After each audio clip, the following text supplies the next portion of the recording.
Olá, turma! Sejam bem-vindas e bem-vindos. Como prometido, hoje eu começo a descomplicar Wall Street para você.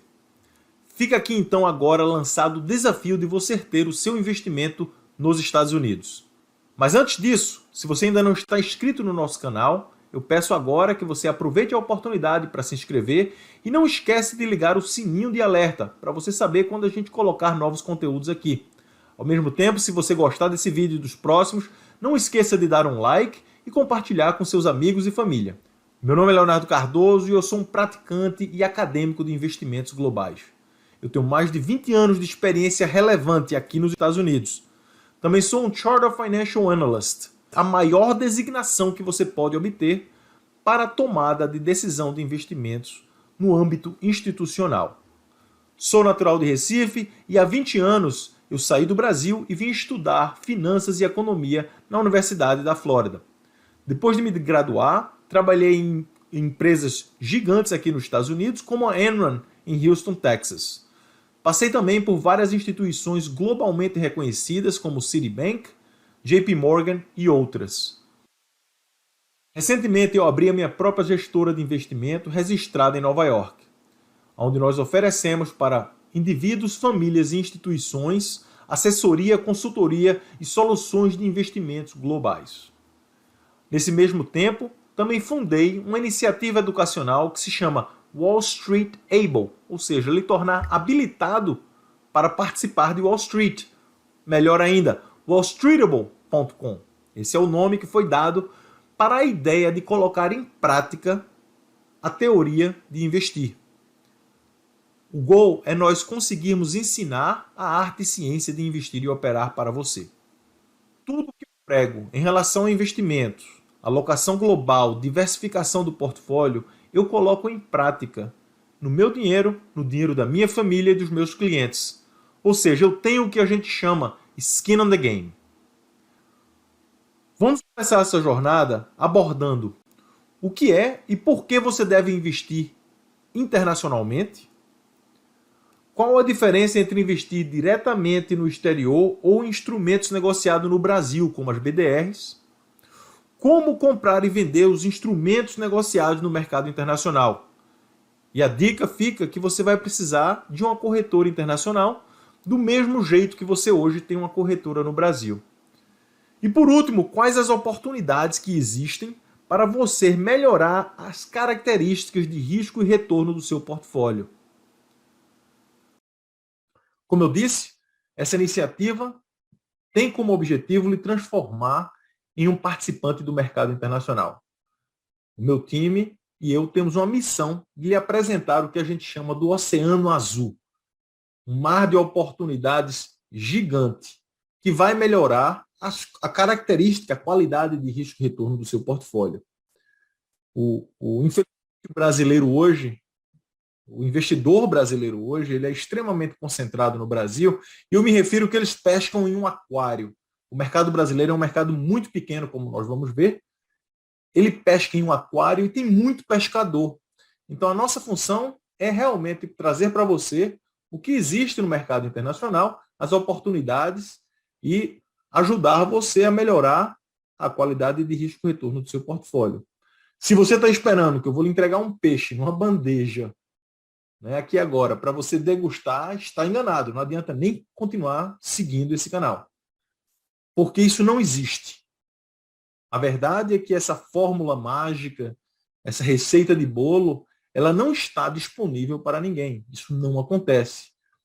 Na minha opinião profissional, o que existe são predadores da ignorância do investidor e se utilizam desse sensacionalismo promocional, né, até redundante aí a palavra, para poder vender essas ideias de ganhos milionários, sem trabalho, receita passiva, robô automático. Isso não acontece, pessoal. Isso aí é uma ilusão de predadores, né? É uma venda de predadores da ignorância de você, que não sabe o que você não sabe. Então a primeira parte dessa jornada começa hoje, aqui e agora. Aproveita aí a oportunidade para chamar alguém, avisar alguém, que a partir desse momento nós vamos começar o Descomplicando Wall Street. O que é, né, e por que investir no exterior? Investimento no exterior, a gente já sabe, é o ato de você comprar qualquer instrumento, né, título, ações, títulos, qualquer instrumento financeiro que não seja no Brasil. Então, é você, hoje em dia, não necessariamente você precisa colocar o dinheiro fora, porque existem alguns instrumentos no Brasil, mas o investimento no exterior é você ter essa exposição aos fatores econômicos, macroeconômicos, que não estão somente ligados ao Brasil. Como a gente sabe, né, o Brasil é um país continental, com bastante gente, com muito habitante, mas os riscos do país ainda são riscos de países desenvolvidos. Em relação ao investidor global americano, do mercado desenvolvido, o Brasil é um país emergente, é um país em desenvolvimento, é uma economia e um mercado em desenvolvimento. Então, os riscos, existem vários riscos políticos, fiscais, regulatório, risco cambial, né? Uma série de riscos que fazem com que o país se enquadre dentro dessa ideia de ser um país emergente, um mercado emergente.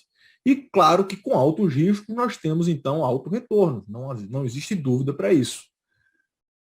Principalmente esse retorno ele é achado, ele é procurado por aquelas pessoas que estão tentando identificar, né, ações específicas dentro do mercado brasileiro. Então, você tem a oportunidade de ter bons retornos. Só que o que acontece é que, normalmente, o ambiente macro do país, ele fala mais alto. Ele acaba exercendo uma influência maior dentro do investimento específico. Ou seja, não adianta você ter uma excelente empresa com um excelente prospecto, né, de crescimento absurdo, custos baixíssimos, tudo de bom que você possa imaginar, se o ambiente macro, né, de político, fiscal, econômico, regulatório, não proporciona, né, não proporciona um caminho, não proporciona as condições para que essa empresa tenha ganhos absurdos, né? Tem uma performance fora da curva, porque o ambiente macroeconômico vai ter uma influência maior. Então, isso é mais um motivo para o investidor brasileiro diversificar a sua exposição globalmente. Já que você ficar concentrado apenas no Brasil, você está se submetendo às condições macro do local. Outro ponto a se lembrar, por que investir internacionalmente, é porque o Brasil, ele hoje representa menos de 1%. Acabei de pegar esse dado agora, e o Brasil hoje, a soma de todas as empresas negociadas na Bolsa, na B3, equivale a 856 bilhões de dólares, enquanto que o mundo está em 117 trilhões de dólares. Ou seja, o Brasil representa menos de 1% do mercado acionário do mundo. Então, com todo respeito, ele é ainda irrelevante no ambiente, né, em relação ao mundo. Seguidos dos Estados Unidos, é o país com o maior mercado de ação. Ele representa aproximadamente 43%, 43% do mundo. Daí vem a China, o Japão, Hong Kong e Inglaterra no quinto lugar. Nesse rank, o Brasil está em 17º lugar do mercado de capital. Outra coisa, atualmente na B3 existem cerca de 400 empresas listadas. Isso aí está no site da B3, é só procurar. Enquanto que no mundo esse número ultrapassa as 41 mil empresas listadas em bolsas, né, que você pode estar investindo, né? Então, assim, relativamente falando, é incrível essa diferença entre o Brasil e o mundo, né? Que no contexto do investidor exterior é aquela história de que o brasileiro não é necessário mais mudar de país para investir, porque hoje tem acesso. Né? Hoje ele consegue realizar os investimentos internacionais numa corretora internacional sem necessariamente, né, se mudar do país. Isso aí a gente já sabe. E existem vários benefícios. O principal de todos é a diversificação, como a gente falou. Eu peguei até esse dado aqui agora. Isso aí estava fresquinho. Em 2021, né, a Bovespa teve uma queda de quase 12%. Em 2021, o dólar valorizou 7,2%, que isso é uma desvalorização do real pelo 5º ano seguido. Quer dizer, durante 5 anos, né, a comparação dólar-real tem sido desfavorável para o real. O que a gente sabe é que a oportunidade de investir, de diversificar o portfólio é uma oportunidade real. Ou seja, você tem um universo muito maior para poder identificar, né, quais são os melhores investimentos que vão melhorar, né, o risco-retorno do portfólio. Né, investimentos que podem ganhar mais com o mesmo risco ou ter menos risco e ganhar a mesma coisa. O objetivo é esse. É através da inclusão, é através do aumento desse universo. Não existe outra forma de você aumentar, melhorar, né, o risco-retorno do portfólio, porque todo ele vem. Risco vem, todo retorno tem risco. Isso aí não existe essa dúvida. Né? Se alguém está aí promovendo que não existe risco, né, é porque não está querendo dizer. Mas todo retorno tem que ter um risco. Então, a melhor maneira para você melhorar isso é aumentando o universo, aumentando o conjunto de oportunidades. Daí a gente consegue identificar a combinação dessa oportunidade que melhora a característica de risco-retorno.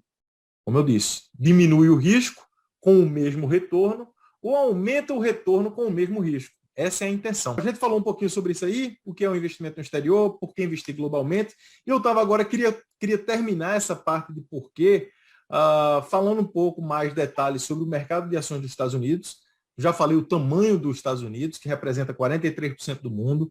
Já comentei que é China, Japão, Hong Kong e Inglaterra são os 4 que vêm depois, e que o Brasil se encontra em 17º lugar nesse ranking, nesse ranking de mercado acionário. Para uma comparação, talvez aí o pessoal às vezes até nem entende diretamente, mas uma comparação muito drástica é que apenas a Apple, que é a maior empresa hoje do mundo, ela terminou hoje o dia valendo 2,7 trilhões de dólares, que é 3 vezes maior do que o mercado inteiro do Brasil. Então, se eu juntar Apple, 3 vezes maior, Microsoft é 2,5 vezes maior do que o Brasil, Google é 2 vezes maior do que o Brasil, Amazon é quase 2 vezes maior do que o Brasil. Então, somente nessas 4 empresas, né, você tem nem 2, 4, 6, 8, você tem quase 10 vezes, né, 10 vezes maior do que o Brasil. Então, é realmente uma comparação, né, entre... Já é difícil achar, a gente está procurando uma agulha num palheiro. E se esse palheiro, né, no caso do Brasil, né, você está somente vendo um pedacinho desse palheiro, que é 1% do todo, você não vai achar essa agulha nunca. Porque você está deixando de procurar essa agulha em 99% do palheiro. Então, é quase que impossível.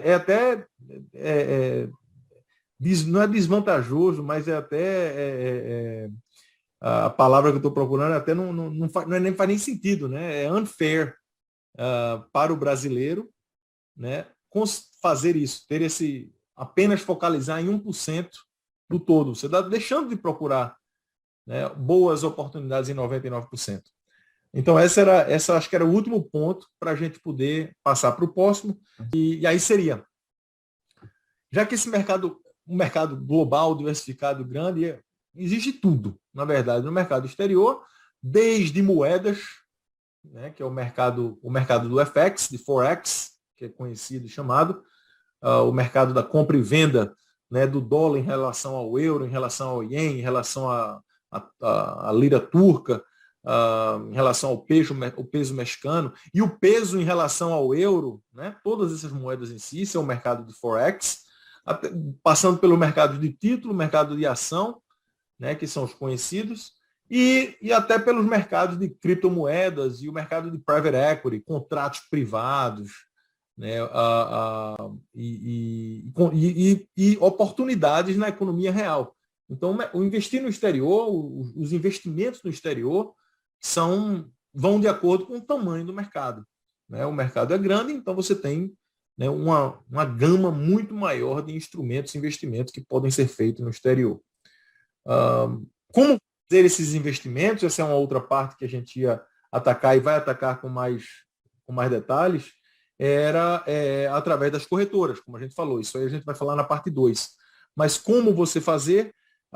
Você faz através da corretora e a comparação antes da gente falar de como e quais são as corretoras, a gente ia falar fazer uma comparação entre o que existe hoje no Brasil, à disposição do investidor brasileiro, e como você fazer isso, o que está no mercado internacional. No caso do Brasil, né, o que é mais comum são os Brazilian Depositary Receipts, que são os BDRs, conhecidos hoje em dia como o brasileiro hoje, talvez a massa de uma forma maior, está tendo agora essa exposição ao mercado internacional.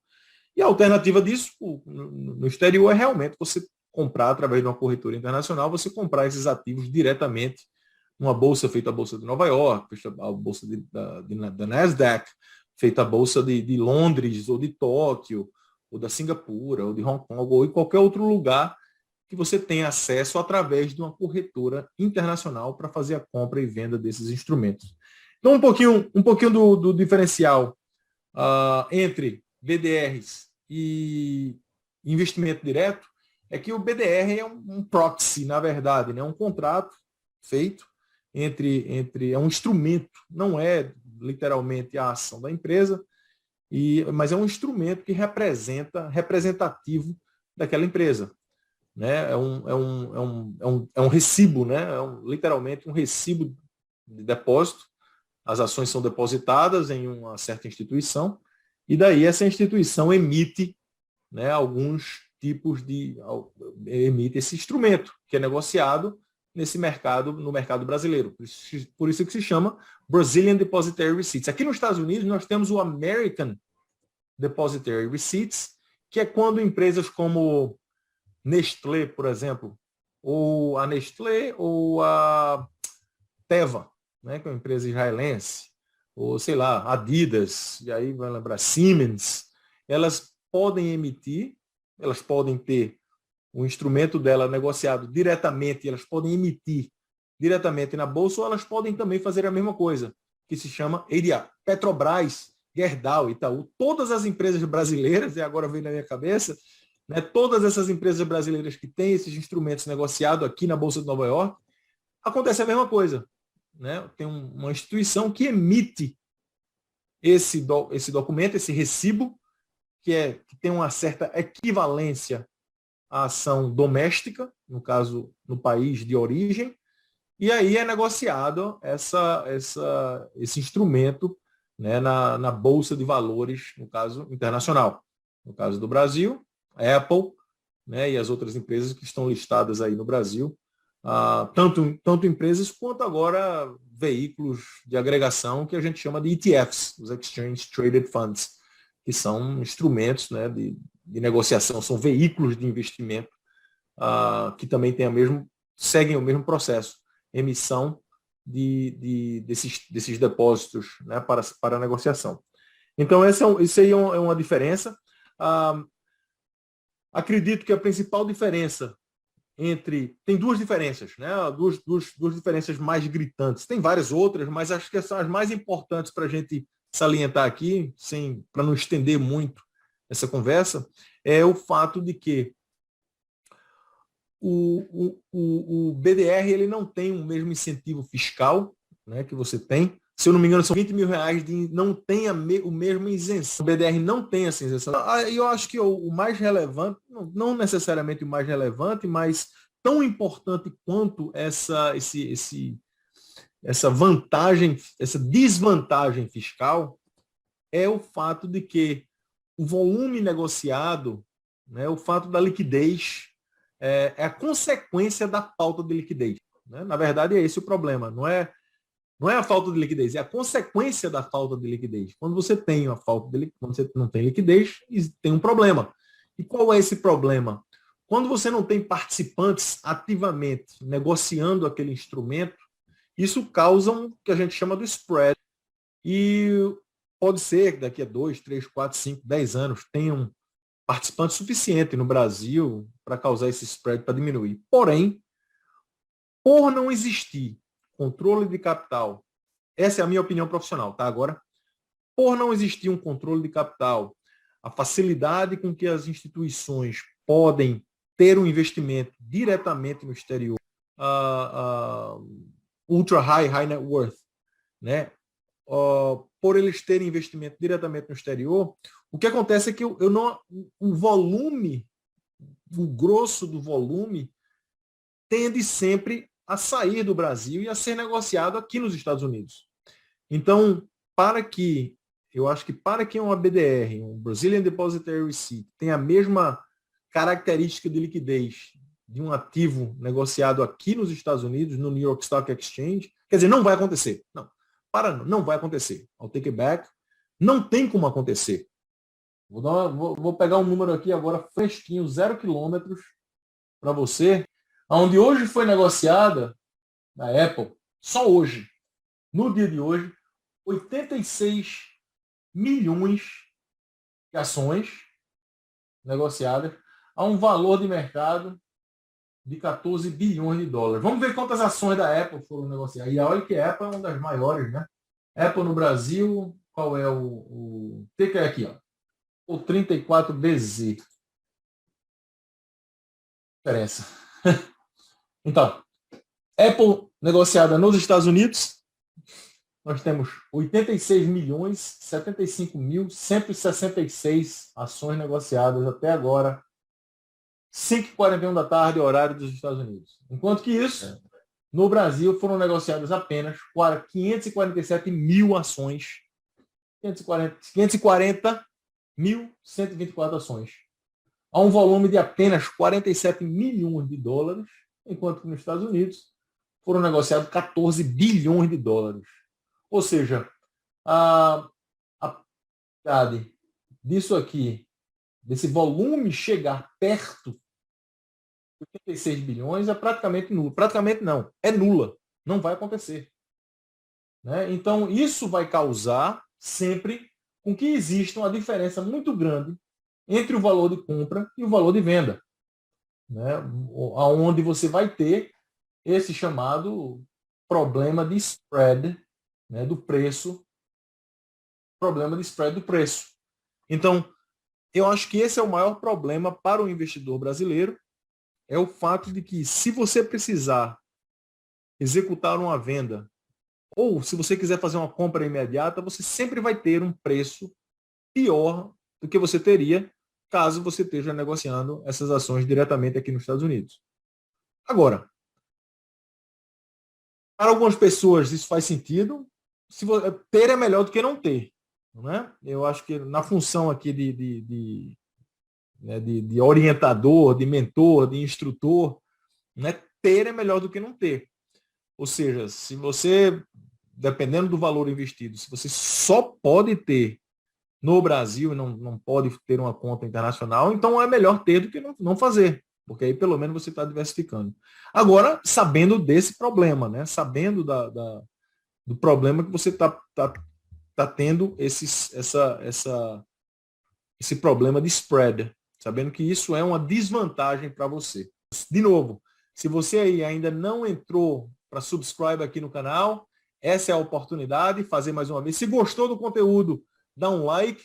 Se não gostou também, me avisa, que a gente ajusta, a gente adapta, a gente melhora, mas eu preciso de feedback. Né? E falar para os amigos, para a família, que tem aqui agora uma informação direta, relevante para uma pessoa com experiência relevante, há mais de 20 anos praticando, né, investimentos no mercado internacional. E é isso aí, pessoal. Estamos aqui, então, agora encerrando essa primeira parte do que nós estamos chamando de Descomplicando Wall Street para você, onde nós vamos cumprir a missão de lhe tornar um participante do mercado global. Queremos lhe mostrar um mar azul de oportunidade, um oceano azul de oportunidades. Até a próxima, parte 2. A gente vai entrar agora como você fazer esse trabalho como você pode abrir a sua conta numa corretora internacional. Aguarda aí e tamo junto para a próxima. Tchau, tchau, pessoal.